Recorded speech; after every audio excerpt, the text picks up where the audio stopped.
Hello. Sorry for the interruption. It's Friday and we're looking at the second installment of a crazy old lady. I've traded my teal for purple in fitting with last week's poem about when I'm old I should wear purple. I'm not wearing purple willingly. Don't tell anybody, but I am a closet Mizzou Tiger in Kansas, K-State, and Jayhawk territory. So I'm not doing this willingly. I'm doing it only because I'm supposed to wear purple for a selfie photo for a Sweet Adeline's activity. So as soon as I get my selfie taken, I probably won't wear this purple again. So just a one-time deal, and then I'm done. In the meantime, we're going to talk today about crazy old lady things.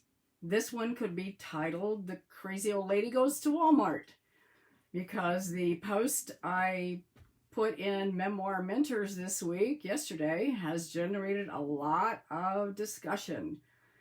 And the discussion is centering on how we are accepting and dealing with and adjusting to self-checkouts, specifically in Walmart. And basically a lot of stores these days are going to self-checkouts. Supposedly Walmart and many other stores were starting this well before the pandemic started, but I think it's accelerated definitely during the pandemic.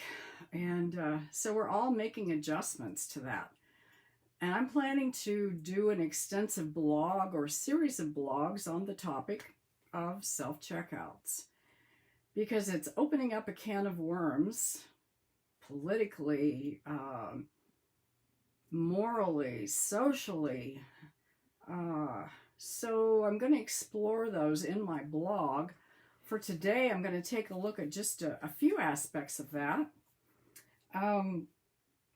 But for now, I'm going to talk about a recent trip that I took to Walmart. And this trip was my second trip since the local Walmart has gone to almost exclusive self-checkout. The first time I went, I was by myself again, and usually my husband goes with me. First time I was in a rush, I wasn't feeling good, and there was a big line at the self-checkout. There was only one employee that was helping people, and I could not get the screen, the computer screen on the self-checkout to work. And I was getting so irate. And finally, somebody came and helped me, but I just about went ballistic in the checkout line. I just about became one of those angry old ladies that you see videos about, that makes a fool of herself in Walmart or some public place. So the second time was a little better. I was in a calmer frame of mind, was more accepting, and things went a lot more smoothly.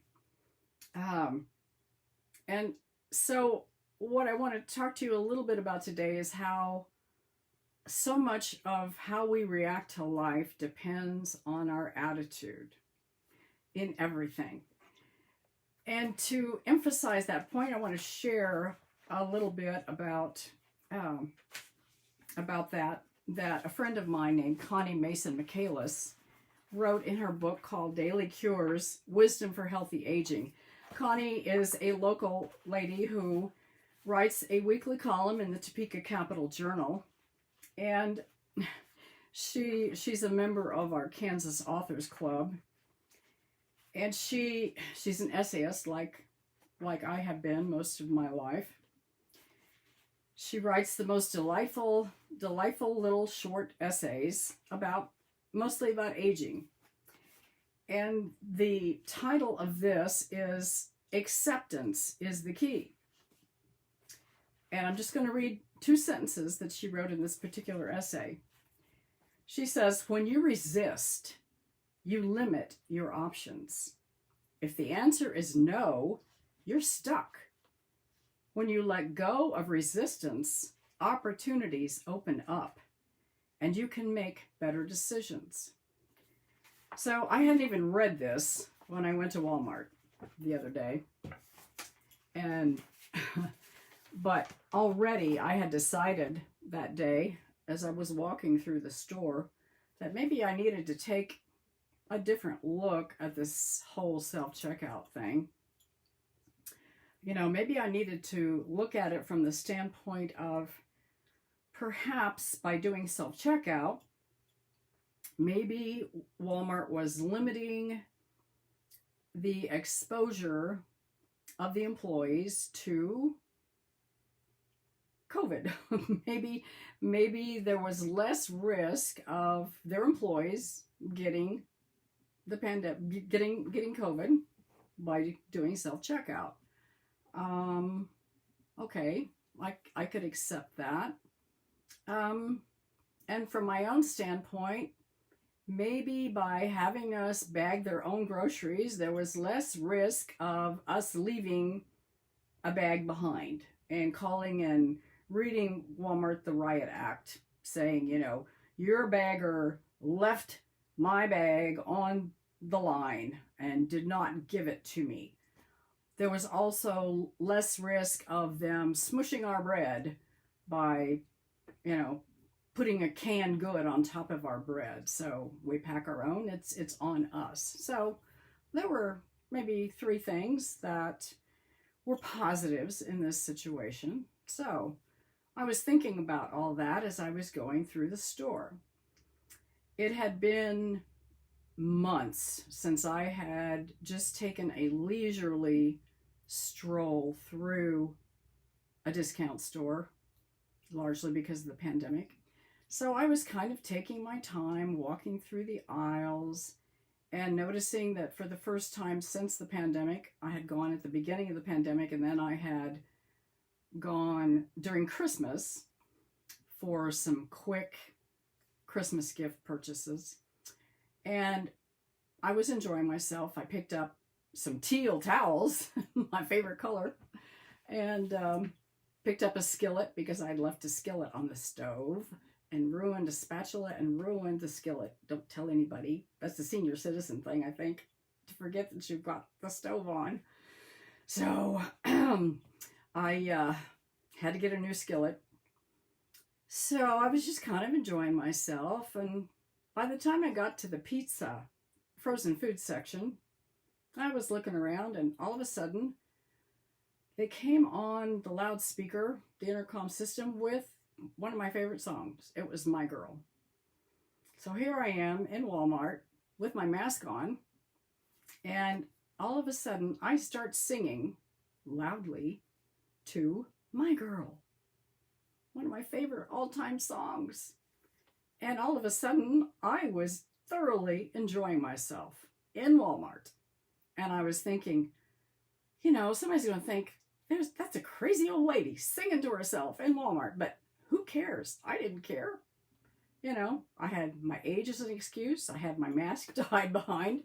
So by the time I got to the self-checkout line, you know, my attitude was adjusted. I was having a good time. I didn't have a single problem with the self-checkout. So it was all good. So I'm here to tell you that if we don't resist too much, if we just stop, drop and roll, no, that's kindergarten fire drills. If we just enjoy ourselves and do an attitude adjustment, maybe. Of course, we don't have to blindly accept these things that are being maybe forced on us. We can resist in ways that, you know, indicate that we have some intelligence, that we're not just blindly swallowing all this stuff that they're trying to push down our throats. then there are ways that we can voice our frustrations and voice our opinions. But in the meantime, we might as well enjoy the ride. Don't let it ruin our day, our week, our year, and go about our business and enjoy other aspects of our lives. I think the best revenge is to make the most of the situation and find other ways to fulfill our purpose in life and just enjoy things. And speaking of which, I have some wonderful things that I want to share to end this with today that I'm sure you've all heard. Very trite things probably, but they bear repeating. And they're three things. And forgive me if you've heard them. If you're, if they bore you, then I guess you can check out, or your eyes can glaze over in boredom, but I just love them. They're funny, I think, even if they might be trite. The first one is great truths that little children have learned. Number 1, no matter how hard you try, you can't baptize cats. Number 2, when your mom is mad at your dad, don't let her brush your hair. Number 3, if your sister hits you, don't hit her back. They always catch the second person. Number 4, never ask your 3-year-old brother to hold a tomato. Number 5, you can't trust your dogs to watch your food. Number 6, never sneeze when someone is cutting your hair. Number 7, never hold a dustbuster and a cat at the same time. Number 8, you can't hide a piece of broccoli in a glass of milk. Number 9, don't wear polka dot underwear under white shorts. And number 10, I love this one the best. The best place to be when you're sad is grandma's lap. And now for great truths that adults have learned. Raising teenagers is like nailing Jell-O to a tree. Number 2, wrinkles don't hurt. And I'm here to tell you that one. It's true. Number 3, families are like fudge, mostly sweet with a few nuts. And that's right, isn't it, Crystal? Crystal's my cousin. She can vouch for that. We've got a few nuts in our family tree. Number 4, today's mighty oak is just yesterday's nut that held its ground. Number 5, laughing is good exercise. It's like jogging on the inside.